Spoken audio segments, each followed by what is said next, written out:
Welcome to move one. నేను మహాలక్ష్మి. 1000 మంది చంద్రబాబులు బాలకృష్ణులు కలిసి వచ్చిన జూనియర్ ఎన్టీఆర్ని ఏమీ చేయలేరన్నారు కొడాలి నాని.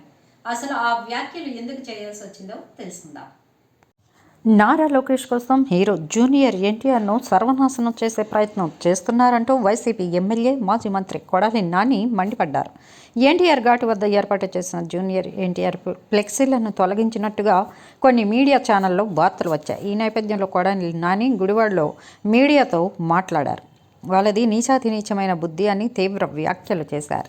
1000 మంది చంద్రబాబులు బాలకృష్ణులు వచ్చిన జూనియర్ ఎన్టీఆర్ను ఏమీ చేయలేరని అన్నారు.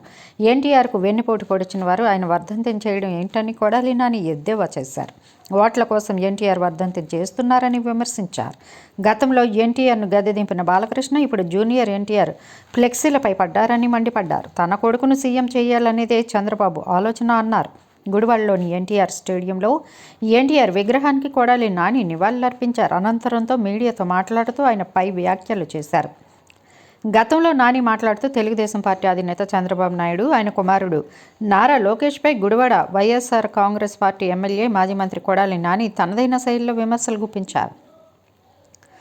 దివంగత ముఖ్యమంత్రి ఎన్టీఆర్ రామారావు పేరు 10 కాలాల పాటు వినిపించాలంటే పార్టీ బాధ్యతలు జూనియర్ ఎన్టీఆర్కి ఇవ్వాలని కొడాలి నాని డిమాండ్ చేశారు. అయినా దివంగత ఎన్టీఆర్ పెట్టిన పార్టీలోకి జూనియర్ ఎన్టీఆర్ను లోకేష్ ఆహ్వానించడం ఏంటని ప్రశ్నించారు.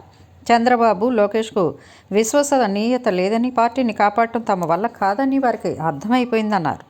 తమ విశ్వసనీయతపై తమకే నమ్మకం లేకపోవడం వల్ల జూనియర్ ఎన్టీఆర్ని లోకేష్ రాజకీయాల్లోకి ఆహ్వానించారని కొడాలి నాని వ్యాఖ్యానించారు.